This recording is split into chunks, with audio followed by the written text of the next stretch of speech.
A millionaire found a beggar who looked exactly like him asking for money, and 2 hours later something unexpected happened.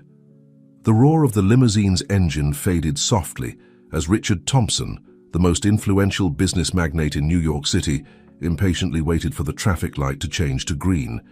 His fingers drummed on the leather steering wheel, his mind already on the next board meeting. At 55 years old, Richard was the very image of success. Impeccable suit, perfectly groomed salt and pepper hair, and a penetrating gaze that had closed countless million-dollar deals. The tapping on the window abruptly pulled him from his thoughts. With a sigh of annoyance, Richard lowered the tinted glass, ready to dismiss the beggar du jour with a few coins, but the words froze in his throat. In front of him, with an outstretched hand and a weary look, was a face he hadn't seen in over 50 years, a face that was the exact reflection of his own, marked by time and hardship, but unmistakable. Robert. The word escaped his lips as an incredulous whisper. The beggar blinked, confused. How do you know my name?" Richard felt the world come to a standstill. Memories flooded his mind. Two identical boys playing in the backyard of a modest house in the outskirts of New York City shared laughter, dreams of conquering the world together. And then, the accident. The train. The screams. The crushing certainty that his twin brother, his other half, was gone forever. "Robert, it's me. Richard, your brother." The revelation fell like lightning between the two men. Robert took a step back, his eyes scanning the luxurious car, the expensive suit, and finally fixing on Richard's face. Understanding hit him hard, and his legs threatened to give way. "Richard, but I thought you had died in that accident all these years." The honk of a car behind the limousine broke the moment. The traffic light had changed to green, but Richard was paralyzed, unable to take his eyes off his long-lost brother. With a sudden movement, he opened the passenger door. "Get in," he ordered, his voice trembling slightly. "We have a lot to talk about." Robert hesitated for a second, but something in Richard's gaze, a mix of shock and longing, convinced him. With awkward movements, he climbed into the luxurious vehicle, closing the door behind him. The limousine pulled away from the traffic light, leaving behind a line of annoyed cars and confused drivers. Inside, the silence was heavy, laden with unanswered questions and emotions held back for decades. Richard drove aimlessly, his mind a whirlwind of thoughts. How was it possible that Robert was alive? What had happened after the accident? Why had he never tried to contact the family? And above all, how had they ended up with such diametrically opposed lives? Robert, for his part, observed with amazement the interior of the limousine, a world so far removed from the streets that had been his home for years. His calloused hands, stained by years of hard work and survival, contrasted sharply with the soft leather of the seats. Finally, Richard broke the silence. "We thought you had died in that train accident, Mum and Dad. They never fully recovered." Robert closed his eyes, the pain evident on his face. I woke up in a hospital. I couldn't remember anything. My name, my family, everything had been erased. They told me I had been found wandering near the tracks, injured and confused." Richard gripped the steering wheel tightly. "And after that? What happened to you all these years?" "I survived," Robert replied simply. "The streets became my home. I learned to get by, to defend myself, and over time to help others who were in my same situation."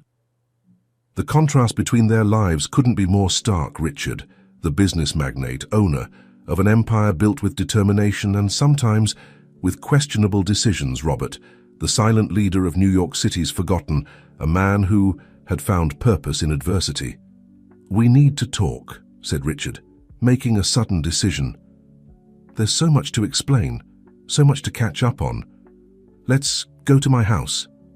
Robert nodded silently, overwhelmed by the emotions and memories that were beginning to surface. As the limousine headed towards the most exclusive neighborhood in New York City, the Thompson brothers prepared to face a past they thought was lost and a future they never imagined. They would share what neither of them knew was that, at that very moment miles away, a third man was looking at an old photograph of two identical boys smiling at the camera. Alexander Rodriguez, the third Thompson brother, sketched a cold smile as he traced a plan that would change everyone's fate. The unexpected reunion at that traffic light was not just the beginning of a long-postponed family reunion, it was the first move in a game of power, ambition, and redemption that would shake the foundations of New York City and test the deepest bonds of blood and heart. Richard Thompson's mansion stood imposingly in the heart of the Upper East Side, a testament in marble and glass to the success he had forged over the years. For Robert, crossing the threshold of that house was like entering a completely alien world, a cruel reminder of how different their lives had been. Richard guided his brother to a spacious study where a bottle of aged whiskey and 2 crystal glasses awaited them. The silence between them was heavy, laden with unasked questions and contained emotions. "Please sit down," said Richard, pointing to a leather armchair. Robert obeyed, uncomfortable, his worn clothes contrasting sharply with the luxury surrounding him. Richard poured 2 generous measures of whiskey and handed a glass to Robert. "To the reunion," he toasted, his trembling voice betraying the apparent calm of his face. Robert nodded and took a sip, the burn of the alcohol awakening distant memories of a shared childhood. How did you get to all this, Richard?" he finally asked, making a gesture that encompassed the opulence surrounding them. Richard sighed, sinking into his own armchair. "After the accident, after losing you, I promised myself I would do everything possible to ensure our parents never suffered again. I started with small businesses, import and export. I worked day and night, sacrificed relationships, friendships, all to build something that would protect us from the uncertainty that had taken you away from us." Robert listened in silence, his mind struggling to reconcile the boy he remembered with the powerful man in front of him. "The empire grew," Richard continued. "I diversified, invested in technology, real estate, finance. Each success was a victory against the fate that had separated you from us. But every night when I came home, I felt the emptiness of your absence." "And you, Robert, what happened to you after the accident?" Robert took another sip of whiskey, grateful for the warmth spreading through his body. "As I told you, I woke up with no memory. I found myself alone, without identity, in a world that didn't forgive weakness. The streets of New York City became my home and my school." His gaze was lost in the distance, reliving years of struggles and discoveries. "I learned to survive, but I also discovered that there were others like me, forgotten people. Marginalized over time, I became a kind of leader for them. We organized protests, created support networks. We didn't have much, but we had each other." Richard listened, fascinated and horrified in equal parts. The idea of his twin brother living on the streets, fighting day by day to survive, was like a stab in the heart. "Robert, I'm so sorry. If we had searched more." Robert raised a hand, stopping his brother's apologies.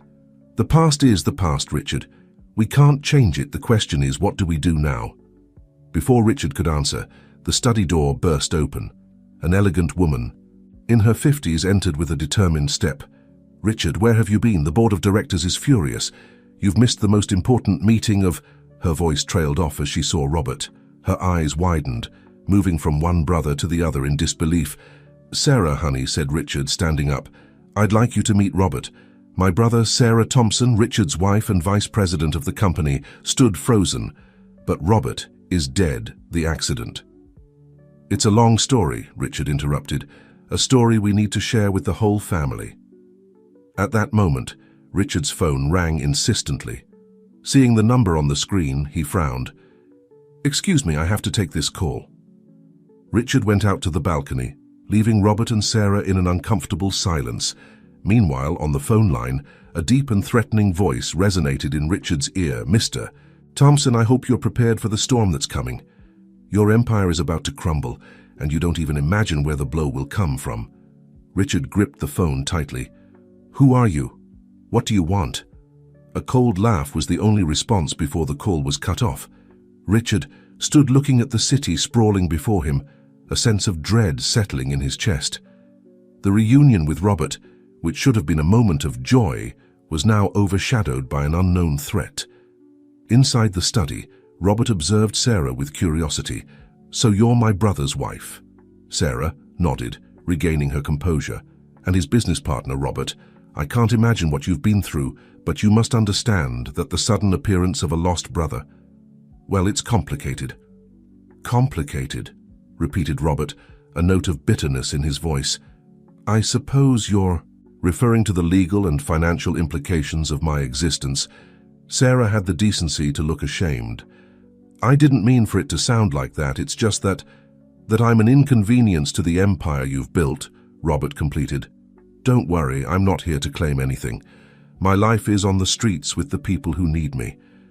Richard returned at that moment, his face pale and tense. "We need to talk," he said, looking at Sarah.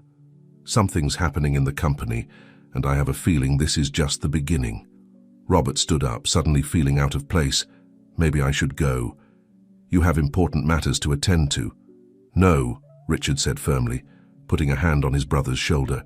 "I just found you, Robert. I'm not going to lose you again. Besides, I have a feeling I'm going to need your help." The three looked at each other, each aware that their lives had just changed irrevocably. Outside, the sun was beginning to set over New York City, tinting the sky blood red. It was the prelude to a storm that was about to break over the Thompson family, a storm that would test the bonds of blood, love, and loyalty. What none of them knew was that at that very moment, Alexander Rodriguez was sitting in his luxurious office, smiling as he reviewed documents that could destroy Richard's empire. The third Thompson brother, raised in opulence but consumed by resentment, was ready to make his move. The game had begun, and the board was the entire city of New York: Richard, the magnate; Robert, the leader of the forgotten; and Alexander, the vengeful shadow. Three brothers, a shared past, and an uncertain future. The unexpected reunion was just the beginning of a story that would shake the foundations of their lives and of American society. The morning after the reunion dawned grey over New York City, as if the city itself sensed the storm that was approaching. In the Thompson mansion, Richard prepared to face the board of directors, his mind divided between the joy of reuniting with Robert and the mysterious threat hanging over his empire. Robert, for his part, woke up disoriented in the guest room. The luxury surrounding him contrasted brutally with the life he had led for decades. He dressed in the clothes Richard had lent him, feeling like an imposter in his own skin. In the dining room, the brothers met Sarah, who greeted them with a tense smile. "Good morning," she said, serving coffee. "Richard, the board meeting is scheduled for 10. "We need a strategy." Richard nodded, his face a mask of determination. "Robert," he said, turning to his brother, "I know this is sudden, but I'd like you to come with me to the office. There's something I want to show you." Robert hesitated. "I don't know if it's a good idea, Richard. I don't belong in that world." "Please," Richard insisted. "You're my brother. A part of you will always belong to my world, just as a part of me will always belong to yours." Moved by Richard's words, Robert finally agreed. Meanwhile, in another part of the city, Alexander Rodriguez was preparing to deliver the first blow in his elaborate plan for revenge. At the central offices of Thompson Industries, a glass and steel skyscraper that dominated the New York City skyline, Richard and Robert were greeted by curious looks and surprised whispers. The resemblance between the brothers was impossible to ignore, and rumors began to spread like wildfire. Richard guided Robert to his office on the top floor, a spacious room with panoramic views of the city. "I want to show you something," he said, heading to a safe hidden behind a painting. From the safe, Richard extracted an old photo album and a yellow document. "This is all I have left of our childhood," he explained, opening the album. "And this is our birth certificate. We're triplets, Robert." Robert felt the ground move beneath his feet. "Triplets? But how?" "Alexander," Richard murmured, pointing to a photo where three identical boys smiled at the camera. "Our third brother. He disappeared the same night as the accident. We never knew what became of him." Before Robert could process this new information, the office door burst open. Sarah entered, her face pale. "Richard, you need to see this." She turned on the office TV, tuning to a news channel on the screen. A man with a familiar face to the Thompson brothers was giving a press conference. "My name is Alexander Rodriguez," the man announced, his voice firm and determined. "Although perhaps I should say Alexander Thompson, I am the lost brother of Richard Thompson, the CEO of Thompson Industries, and I'm here to claim what rightfully belongs to me." Richard and Robert watched, stunned, as Alexander detailed a story of abandonment and betrayal, accusing Richard of deliberately leaving him behind to keep the entire family empire for himself. "This is a disaster," Sarah muttered. "The board of directors is in panic. Shareholders are demanding answers." Richard collapsed into his chair, overwhelmed. "I don't understand. How is this possible? We thought he had died in the accident, just like Robert. Robert, who had remained silent until that moment, stepped forward. "Richard, I need you to tell me everything, every detail of that night, of what happened afterwards. If we're going to face this, we need the whole truth." Richard nodded, his face a mix of determination and fear. "You're right, but first we have to deal with the board of directors. Robert, I know it's asking a lot, but would you accompany me? Your presence might help calm the waters." Robert hesitated for a moment, aware that he was about to immerse himself in a world he had always rejected, but looking into his brother's eyes, he saw something he hadn't seen in decades: family. "I'm with you, brother," he finally said. As Richard and Robert prepared to face the board of directors, Alexander watched the broadcast of his own press conference from a luxurious penthouse. By his side, a figure in the shadows smiled with satisfaction. "Phase 1 completed," said Alexander, raising a glass of champagne. "Soon everything Richard built will be ours." The figure in the shadows nodded. "Remember, our deal, Alexander. I help you destroy Richard and you give me control of operations in the south." Alexander smiled, a cold and calculating smile. "Of course, my dear partner. After all, business is business." The woman stepped out of the shadows, revealing a beautiful and cunning face. It was Emily Foster, Richard's ex-fiancée, and now one of the most ruthless businesswomen in America. "Let the game begin," she said, clinking her glass with Alexander's back at the offices of Thompson Industries. Richard and Robert were preparing to enter the boardroom. Before opening the door, Richard paused and looked at his brother. "Whatever happens in there, Robert, I want you to know one thing. I'm happy to have found you, and together we'll face whatever comes." Robert nodded, feeling a mix of nervousness and determination. "Together," he repeated. The door opened, and the Thompson brothers entered to face their destiny, not knowing that each step brought them closer to a truth that would change their lives forever.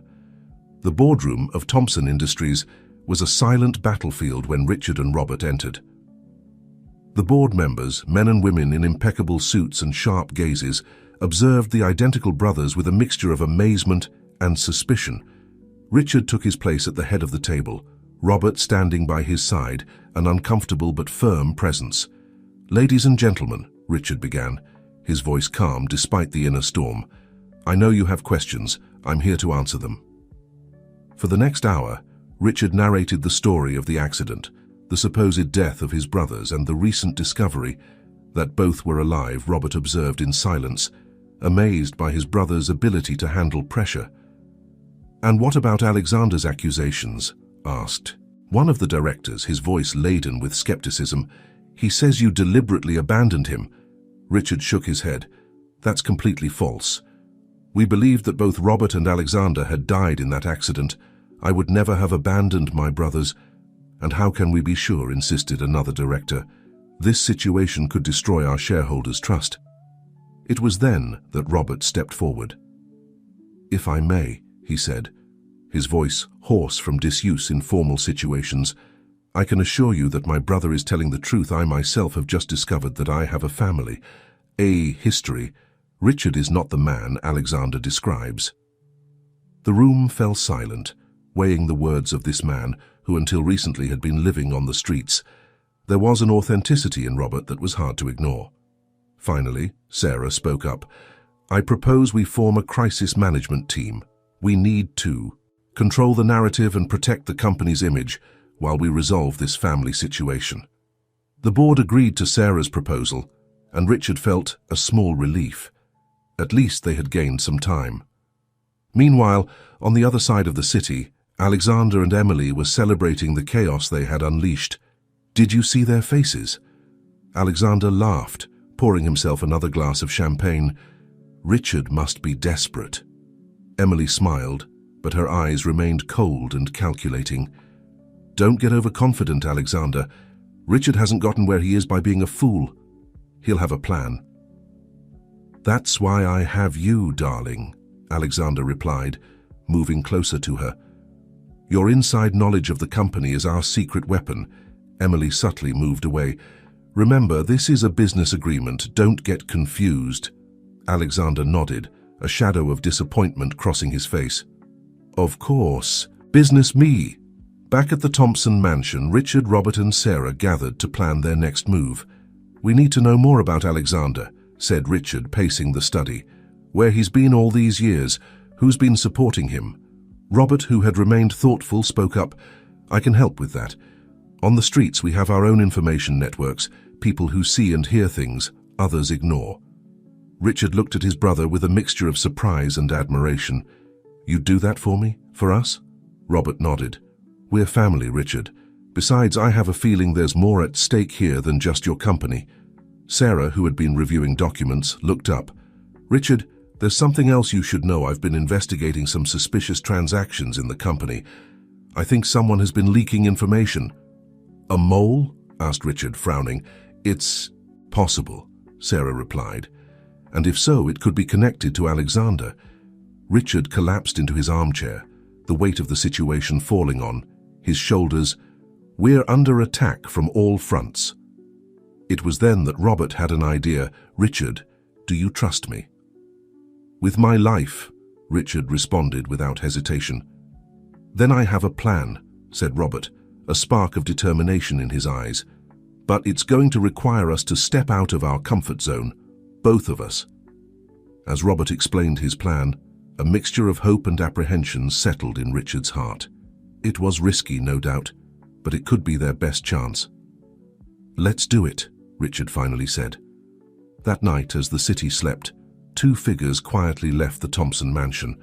Richard, dressed in simple, worn clothes, followed Robert towards the poorest neighborhoods of New York City. It was time for the magnate to see the world through his brother's eyes. What neither of them knew was that their movements were being observed. In the shadows, a solitary figure took photos, a smile of triumph on their face. Alexander's plan was about to take an unexpected turn. Meanwhile, in an elegant downtown bar, Emily Foster met with a nervous-looking man.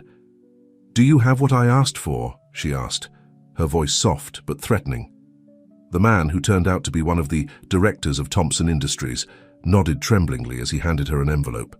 This will destroy Richard, he muttered, but if he finds out it was me. Emily smiled, taking the envelope. Don't worry, dear, your secret is safe with me. As the night progressed, the fates of the Thompson brothers became increasingly intertwined, weaving a web of secrets, betrayals, and redemptions that would shake the foundations of New York City. The truth was out there, waiting to be discovered, but the path to it would be full of dangers and surprises. On the city streets, Richard was about to discover a world he had always ignored, a world that Robert knew all too well. And in that world, the rules of the game were very different from those of boardrooms and glass skyscrapers. The night was young, and the adventure had only just begun. The streets of New York City took on a different life. At night, Richard, accustomed to seeing the city from the comfort of his limousine or the heights of his penthouse, found himself immersed in a world that had always existed parallel to his own, but which he had never truly noticed. Robert guided his brother through narrow alleys and hidden squares, greeting with familiarity figures that emerged from the shadows. Men and women of all ages, with faces marked by hard lives, looked curiously at the twins. Welcome to my world, brother, said Robert as they stopped in a small square surrounded by decrepit buildings. A group of people had gathered around an improvised fire, sharing a pot of stew. Richard watched, fascinated and moved. Robert, how have you lived like this all these years? Robert smiled, a smile that mixed pride and sadness. It hasn't been easy, but here I've found a community, Richard people who take care of each other, who share the little they have. They approached the group around the fire. An older woman with a wrinkled face but kind eyes stood up to greet them. "Robert, my dear," she said, hugging him. "Who's your friend?" "Mrs. Johnson," Robert replied affectionately. "This is my brother, Richard." A murmur of surprise ran through the group. Everyone there knew Robert's story, the leader without a past who had united and protected them for years. Sit down, Mrs. Johnson insisted. "The stew is hot and there's enough for everyone." Richard soon found himself with a steaming bowl in his hands, surrounded by curious but welcoming faces. As he ate, he listened to these people's stories. Former laid-off workers, immigrants in search of a better life, young people who had fled abusive homes. Each story was a blow to his conscience, a reminder of the inequality that existed in the city he helped run from his glass towers. "Robert," said a young man no more than 20 years old, "is it true what they're saying, that your brother is the owner of Thompson Industries?" Robert looked at Richard, leaving him the decision of how to respond. Richard took a deep breath. "Yes, it's true, I'm Richard Thompson." The silence that followed was tense. Some looked at Richard with suspicion, others with curiosity. "And what's the great Richard Thompson doing in our humble corner?" asked a woman, her tone challenging. Richard felt the weight of all the gazes on him. "I'm here to learn," he finally said, "to see the city through my brother's eyes, and maybe find a way to do things differently." Robert put a hand on his brother's shoulder. "Richard is facing his own challenges. There are forces that want to destroy what he's built, and we need your help." Gradually, Richard began to explain the situation with Alexander, the threat hanging over the company, and how it could affect thousands of workers and their families. "Why should we help you?" asked the young man from before. "Your company has closed factories, left people on the street." Richard lowered his head, ashamed. "You're right, I've made mistakes, made decisions, thinking only about the numbers and not about the people. But I want to change. That if I manage to maintain control of the company, I promise things will be different." Mrs. Johnson, who had been listening in silence, spoke. "Robert has been our protector for years. If he trusts you, we will too. What do you need?" Robert smiled, grateful. "We need information, eyes and ears all over the city. Alexander must be getting support from somewhere, and we need to know from whom and how." The group nodded, understanding the task. Soon, they organized into small teams, each with an area of the city to watch. As the night progressed, Richard and Robert moved away from the group a bit. "Thank you," Richard said quietly, "for showing me all this I've missed so much, locked in my world of business." Robert nodded. "It's never too late to open your eyes, brother. But remember, these people are risking a lot to help us. Don't let them down." Suddenly, a young man came, running out of breath. "Robert, Richard, you have to see this." He showed them his phone. On the screen, a breaking news headline glowed ominously, "Scandal at Thompson Industries, CEO seen in marginal neighborhoods, shady dealings." Accompanying the headline was a blurry but recognizable photo of Richard and Robert entering the square. "Damn," Richard muttered, "we've been followed." Robert frowned. "This is Alexander's work. He's moving his pieces faster than we thought." Richard took out his own phone, which he had been ignoring all night. Dozens of missed calls and messages from Sarah and the public relations team. "We have to go back," he said. "This is going to be a media hell." As they prepared to leave, Mrs. Johnson approached. "Remember your promise, Richard Thompson," she said, her voice soft but firm. "These streets don't forget." Richard nodded solemnly. "I won't forget. You have my word." As the brothers walked away, watched by the concerned gazes of the community they had just met, they didn't notice a figure slipping between the shadows, following their every move. In his luxurious penthouse, Alexander smiled as he watched the news. "Perfect," he murmured. "The great Richard Thompson mingling with the scum of the city. This will destroy his reputation." Emily, sitting beside him, didn't seem so convinced. "Don't underestimate him. Alexander Richard is cunning. He could turn this to his advantage." Alexander turned to her, his eyes shining, with a mixture of amusement and threat. That's why I have you, darling. Your next move will be crucial. Are you ready? Emily nodded, though a shadow of doubt crossed her face for an instant. I'm always ready. As night gave way to dawn, the Thompson brothers prepared to face a new media storm. But something had changed in Richard. The night on the streets had opened his eyes to a reality he could no longer ignore. On the horizon, the sun began to peek over New York City, illuminating both the skyscrapers and the marginal neighborhoods.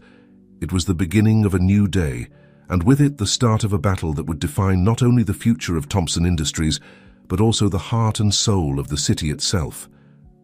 The morning arrived with the fury of a media storm. Richard and Robert had barely set foot in the Thompson mansion when they were assaulted by a frantic Sarah and a public relations team in full crisis mode. "What were you thinking?" Sarah demanded, waving a newspaper in front of Richard. The headline screamed, "The King of Business and the King of the Streets, the Thompson brothers together in the slums."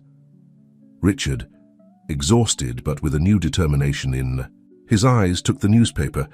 "I was thinking about seeing the truth for the first time in decades, Sarah." Robert observed the scene in silence, uncomfortable in the luxury of the mansion after the night on the streets. He felt like he was in two worlds at once, divided between the life he knew and the one he could have had. "We need a press conference," declared one of the advisors. "Control the narrative before Alexander distorts it even more." Richard nodded, but his mind was elsewhere. He turned to Robert. "I need you to be there with me, brother. It's time for the world to know the whole truth." Robert hesitated. "Richard, I don't know if I'm ready for that. My world, my people." "Your people are the reason we need to do this," Richard interrupted. "It's time for Thompson Industries to take responsibility and do things differently." While the public relations team frantically prepared for the press conference in another part of the city, Alexander received an unexpected visit.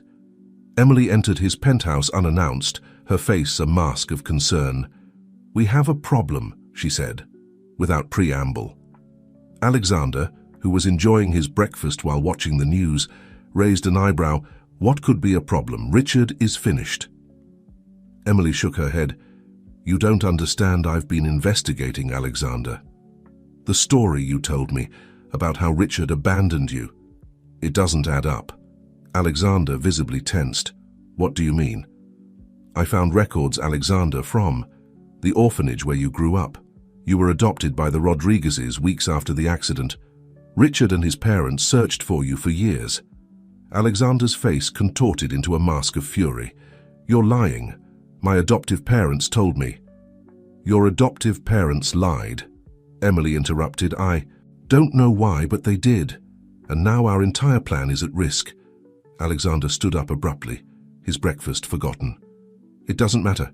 We have enough to destroy Richard, his reputation, his company." "And then what?" Emily asked. "Have you thought about what will happen afterwards? Thousands of jobs at risk, families that depend on Thompson Industries." For a moment, Alexander seemed to hesitate, but then the hardness returned to his eyes. "It's too late to back down. We'll proceed as planned." Emily looked at him for a long moment. "Very well," she finally said, "but remember, Alexander, every action has consequences." Meanwhile, at the Thompson mansion, Richard and Robert were preparing for the press conference. Richard, dressed in his usual impeccable suit, looked at his brother, who had insisted on wearing his own worn clothes. "Are you sure about this?" Richard asked. Robert nodded. "If we're going to tell the truth, it has to be the whole truth, no masks, no pretenses." When the Thompson brothers stepped out to the podium, facing a horde of journalists and cameras, the contrast between them couldn't be more evident. And yet there was a unity, a shared strength that was palpable. Richard cleared his throat and began, "Good morning, I'm here today, not only as CEO of Thompson Industries, but as a brother, as a son, and as a man who has made mistakes and is willing to correct them." He proceeded to tell the complete story. The accident, the loss of his brothers, the years of fruitless searching, and finally, the unexpected reunion. "For years," he continued, his voice laden with emotion, "I built an empire thinking it was the only way to honor the memory of my lost brothers. But in the process, I lost sight of what really matters. The People, the community, the responsibility we have to those less fortunate. Robert stepped forward. "My name is Robert Thompson," he said, his voice hoarse but firm. "For decades, I lived on the streets of this city, with no memory of my past, but I found a new family among those society has forgotten, and now with my brother by my side, we are committed to doing things differently." The camera flashes became frantic. Journalists shouted questions, but Richard raised a hand to silence them. "From today," he announced, "Thompson Industries commits to a new business model, one that prioritizes the well-being of our employees and the communities in which we operate. We will implement affordable housing programs, job training, and support for small entrepreneurs in the most needy neighborhoods." Robert smiled, proud of his brother, but his smile faded when he saw a familiar figure among the crowd of journalists. "Richard," he murmured, "look, there in the front row was Alexander, his face a mask of fury and confusion. Beside him, Emily watched the scene with a mixture of admiration and calculation. Richard saw his third brother, and on impulse did the unthinkable. "Alexander," he said into the microphone, "I know you're there, and I know you have questions, accusations, maybe even hatred towards me, but you're our brother. And this family has been separated for too long. I invite you here and now to join us, to hear the truth and be part of something bigger than ourselves." The silence that followed was deafening. Alexander, caught by surprise, seemed to be struggling with himself. Emily whispered, something in his ear, but he ignored her. Slowly, as if each step were a battle, Alexander began to move towards the podium. The camera flashes became frantic, capturing the moment when the three Thompson brothers met face to face for the first time in over 50 years. The fate of Thompson Industries, and perhaps all of New York City, hung by a thread. The truth was about to come to light, and with it, the possibility of redemption or an even deeper fall. At that moment, with the city and the world watching, the Thompson brothers faced not only their past, but the future they could forge together. The silence in the press room was so thick you could cut it with a knife. Alexander stopped a few steps from the podium, his eyes scanning the faces of Richard and Robert, searching for answers to questions he didn't even know he had. Richard extended a hand towards his lost brother. "Alexander," he said softly, his voice amplified by the microphone, "I know there's a lot to explain, a lot to resolve, but here, now, in front of everyone, I want you to know that we never stopped looking for you." Alexander hesitated, his emotions at war.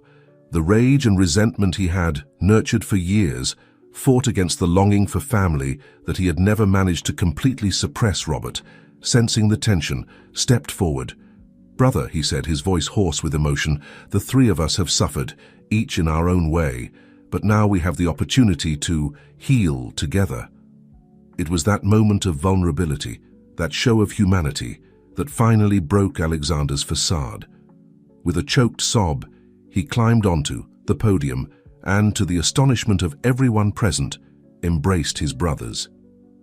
The camera flashes became frantic, capturing the moment when the three Thompson brothers reunited after more than 5 decades of separation. Among the crowd, Emily watched the scene with a mixture of emotions.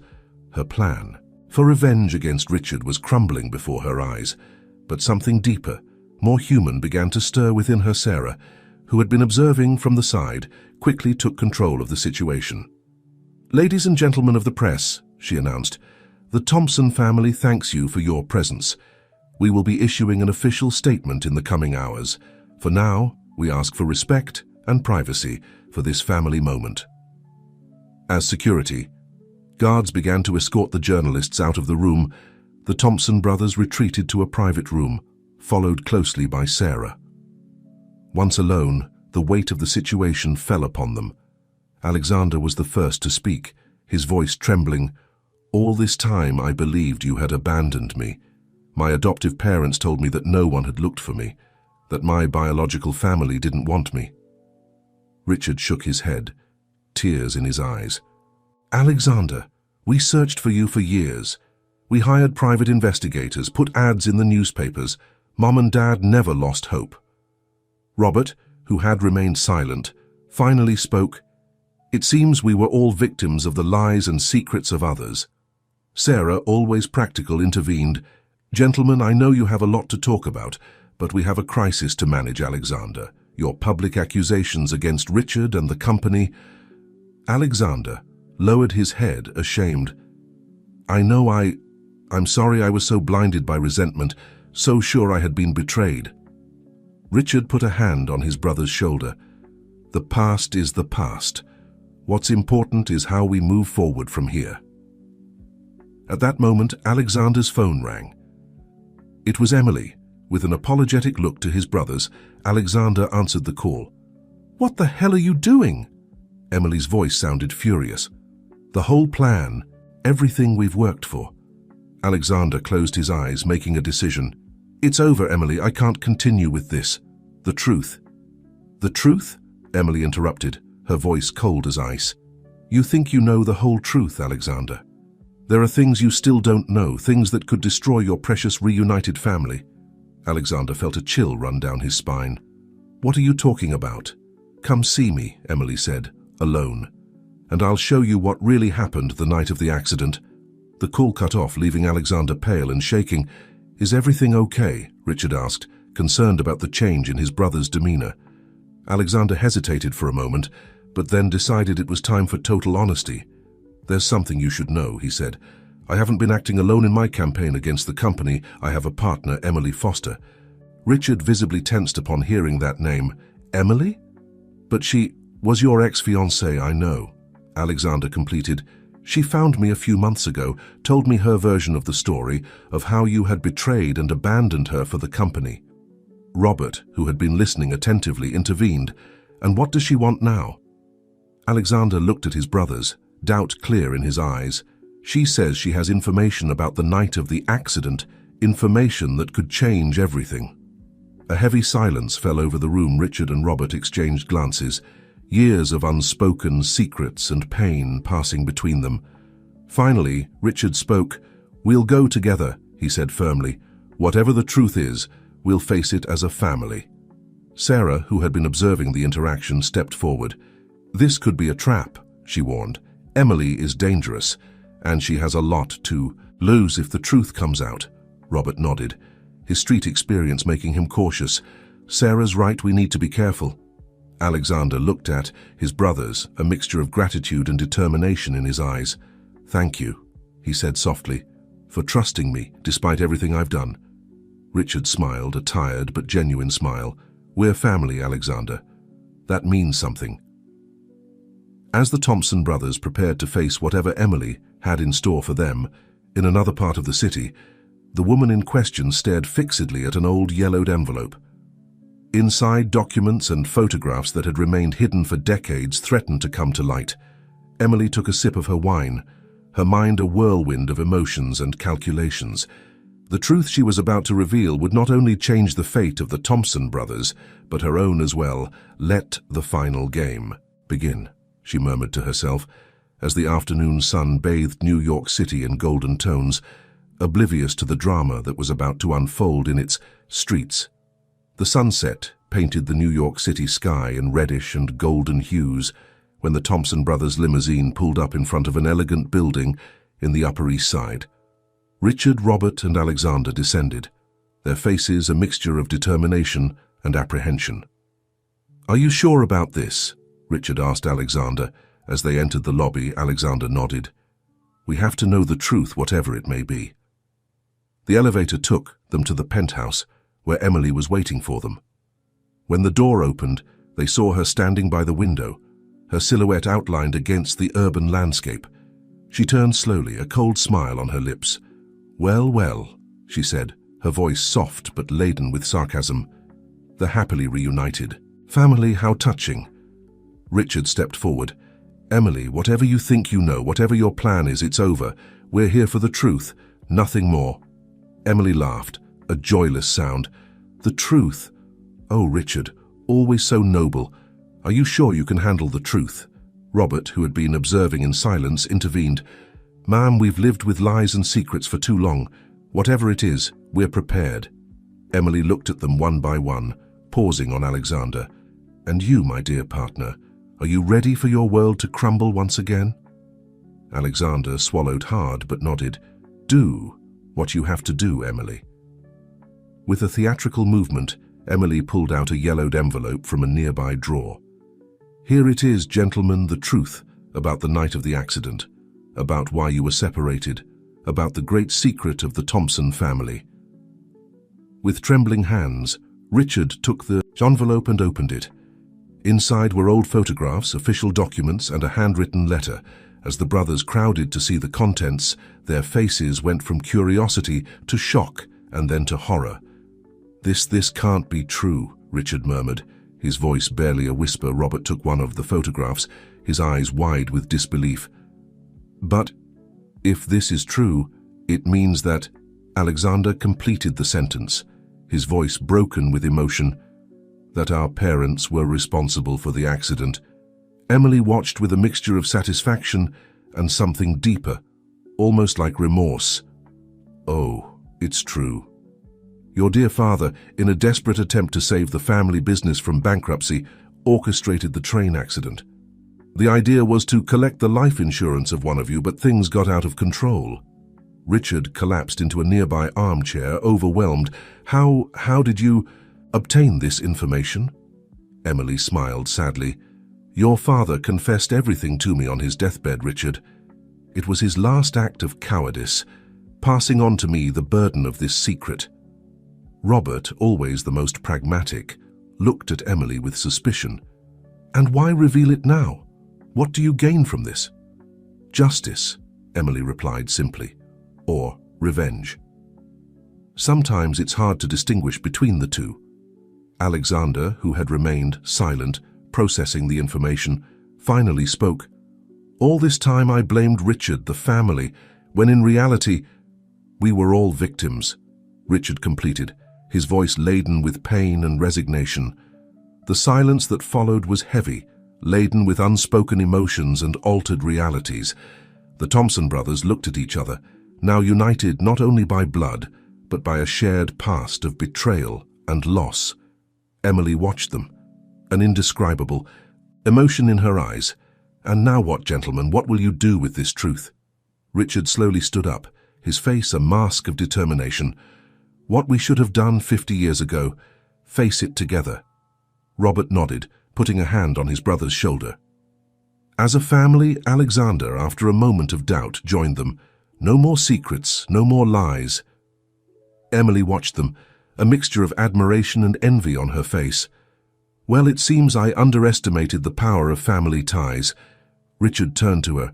"Emily, I understand your pain, your desire for justice, but this truth doesn't just affect us. Thousands of employees, their families, depend on Thompson Industries. If this comes to light—" Emily smiled. But this time the smile didn't reach her eyes. "Ah, Richard, always thinking of the greater good. What makes you think you have a choice?"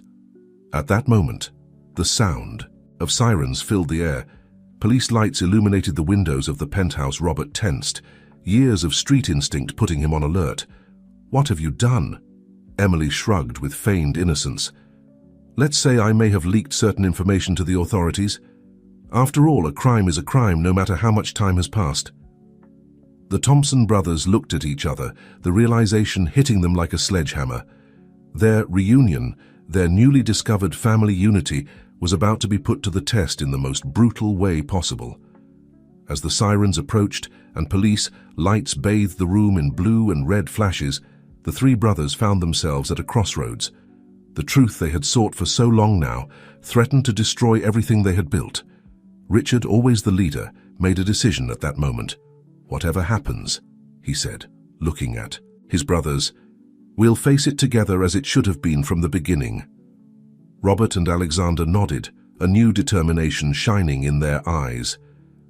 Emily, observing the scene, felt a pang of something she couldn't identify. Remorse, longing. Whatever it was too late to turn back now.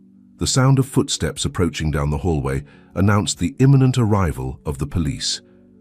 The Thompson brothers prepared to face their fate, united at last, after decades of separation and lies. The penthouse door burst open, and the fate of the Thompson family, of Thompson Industries, and perhaps of all of New York City, was about to change forever. The days that followed the revelation in Emily's penthouse were a whirlwind of interrogations, sensationalist headlines, and rampant speculation. The Thompson brothers, united for the first time in decades, found themselves in the eye of a media and legal storm that threatened to destroy everything they knew. The New York County Courthouse became the stage for a drama that captured the attention of the entire nation. Richard, Robert, and Alexander, dressed in somber suits, walked together through the marble hallways, flanked by an army of lawyers and pursued by a cloud of journalists hungry for the latest scoop. "Mr. Thompson, is it true that your father orchestrated the accident?" shouted one reporter. "How will this affect Thompson Industries?" asked another. "Do you plan to turn yourselves in to the authorities?" insisted a third. Richard, accustomed to dealing with the press, maintained his composure. "No comment for now. We trust in the judicial system and will fully cooperate with the investigation." Robert, less used to the spotlight, stayed close to his brothers, his presence silent, but firm. Alexander, for his part, seemed to be struggling internally, the guilt for his role in exposing the family secret clearly visible on his face.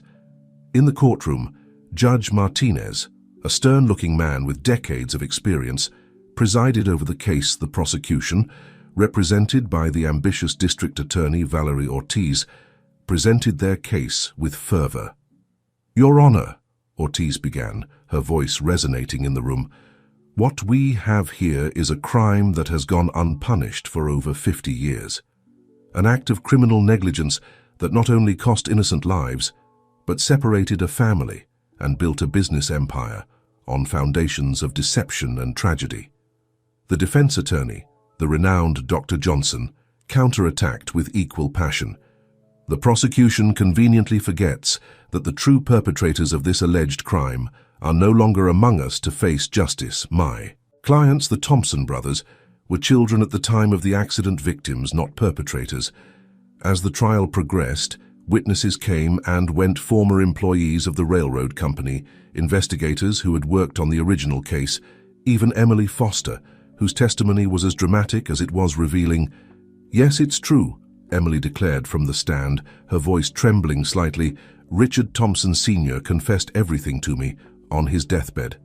The guilt was consuming him, and he believed that by sharing the truth with me, he would somehow redeem himself." The audience in the courtroom collectively gasped. Richard closed his eyes, the weight of his father's actions falling heavily on his shoulders. Robert squeezed his brother's hand in support, while Alexander stared straight ahead, his face a mask of contained emotions. Outside the courthouse, the city of New York seemed divided. Protesters gathered daily, some demanding justice and the dismantling of Thompson Industries, others defending the company's legacy and the jobs it provided to thousands of families. In the streets where Robert had lived for decades, people gathered in vigils praying for the man who had protected and guided them for so long. In the hallways of Thompson Industries, nervous employees whispered about their future, fearing that the empire would crumble and take their jobs with it. As the trial neared its conclusion, the time came for the Thompson brothers to testify. Richard was the first to take the stand. "Mr. Thompson," District Attorney Ortiz began, "when did you learn of the true circumstances of the accident that separated your family?" Richard took a deep breath before responding, "I found out the same night as my brothers, when Emily Foster revealed the truth to us. Until that moment, I genuinely believed it had been a tragic accident." "And how did you feel when you discovered that the empire you had built was based on a lie?" Ortiz pressed. Richard looked directly at his brothers before answering. "I felt horror, shame, a deep sadness, but I also felt determination. Determination to make things right, to use the company's resources to repair as much as possible the damage caused." When it was Robert's turn, his testimony moved the room. He spoke of his years on the streets, of the community he had formed, and how, despite not remembering his past, he had always felt a void that was only filled when he reunited with his brothers. "I don't seek revenge," Robert declared with a firm voice. "I seek justice, yes, but also redemption, not for myself but for all those who have been forgotten by society." Alexander was the last to testify. His voice trembled at first, but gained strength as he spoke. I spent years blaming Richard, my biological family, for abandoning me. I allowed that anger to consume me and lead me to make decisions I'm not proud of. But now I see that we were all victims of circumstances that were beyond our control. At the end of his testimony, Alexander looked directly at the judge. I don't ask for clemency for myself, Your Honor. I accept any punishment the court deems appropriate for my actions, but I beg you to consider the greater good. Thompson Industries, under Richard's leadership, has the potential to do much good, to repair the damage caused. When Judge Martinez retired to deliberate, the tension in the room was palpable. The Thompson brothers, seated together, awaited their fate. Richard took the hands of Robert and Alexander. "Whatever happens," he said, quietly, "we'll face what comes as a family." Robert nodded solemnly. "Together." Alexander, with tears in his eyes, squeezed his brother's hands. "Together."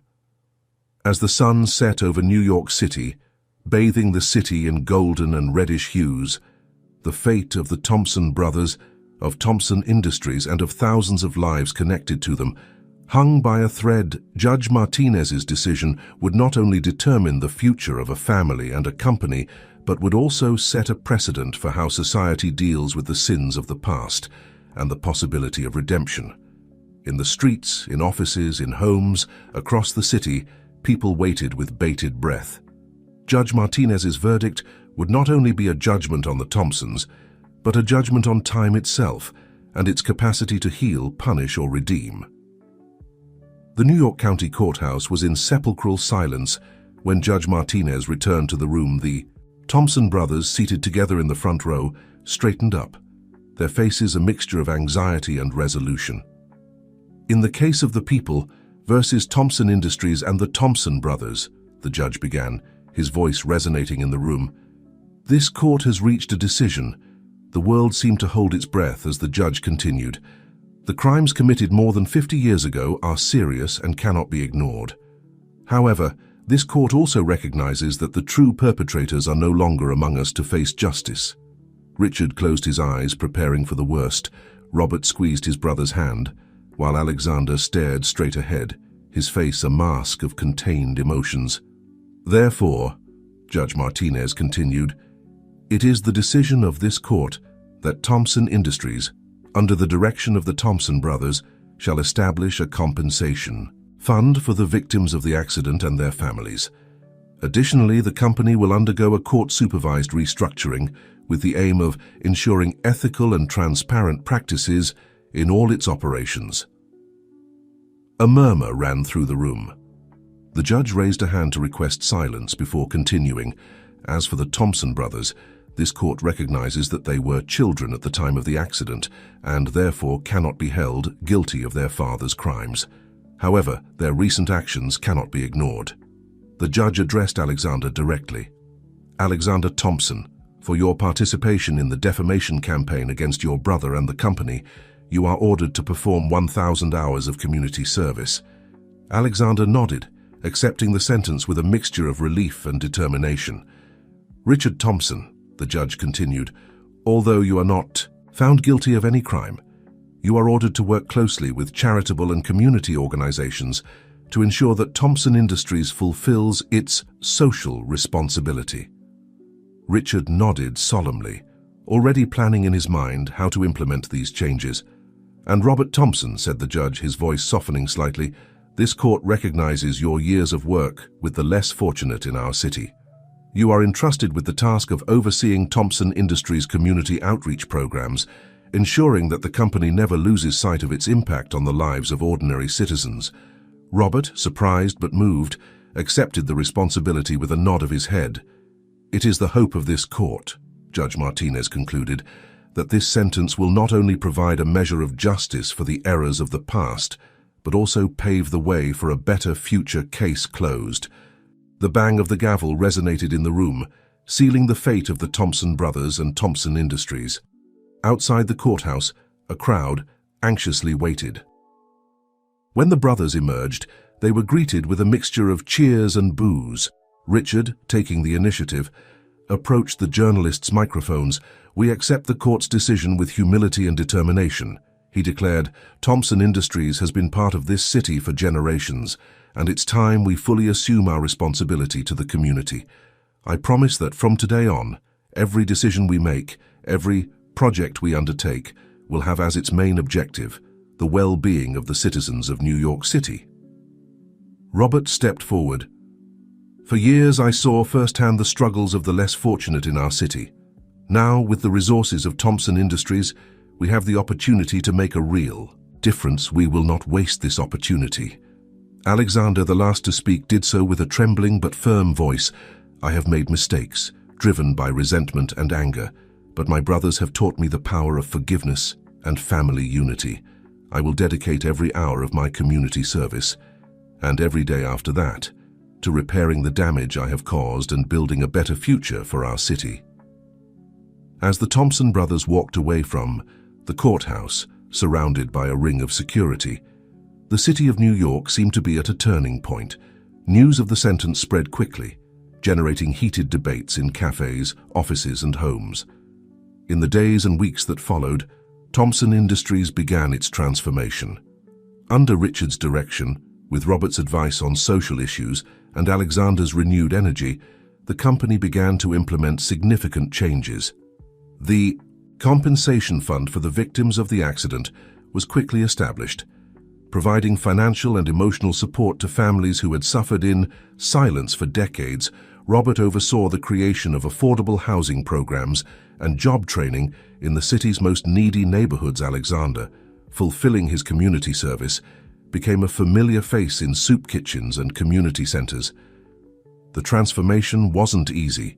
There was resistance within the company, shareholders concerned about the costs of these new programs, and skeptics who doubted the sincerity of the changes.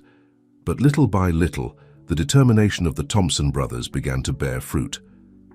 6 months after the trial, on a sunny spring afternoon, the three brothers met on the rooftop of Thompson Industries' main building.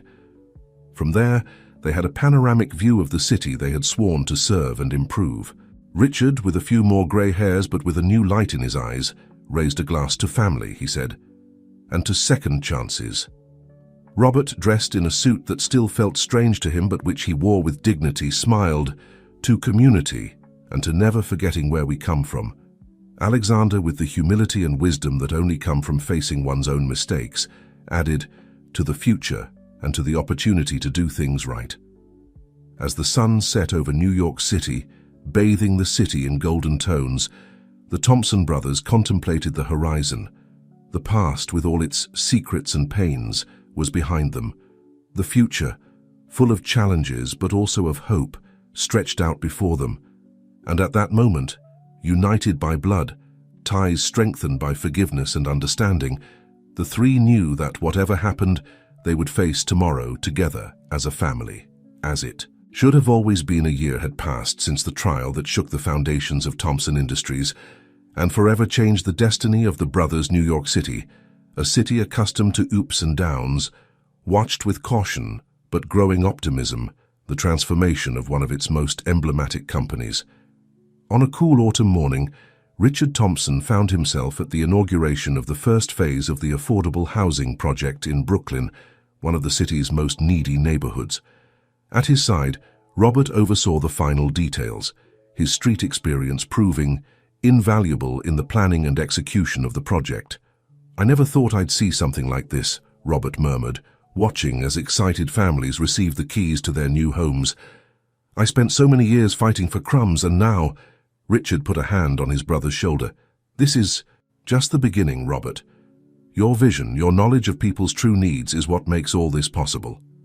As they cut the inaugural ribbon, a familiar figure approached from the crowd.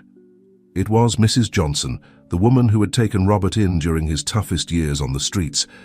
"My boys," she said, hugging both brothers with tears in her eyes, "look at what you've accomplished. You're changing lives." Robert, moved, formally introduced Mrs. Johnson to Richard. "She was my family when I had no one else," he explained. "Without her, I wouldn't be here today." Richard, understanding the weight of those words, took Mrs. Johnson's hands.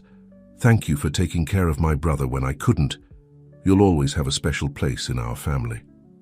In another part of the city, Alexander Thompson was completing his last hours of community service at a rehabilitation center for addicts. What had begun as an obligation had become a passion. Alexander discovered that helping others overcome their demons was helping him face his own. "Remember," he said to a group of young people in recovery, "every day is an opportunity to rewrite our story." Believe me, I know from experience. After the session, Alexander received a call from Richard.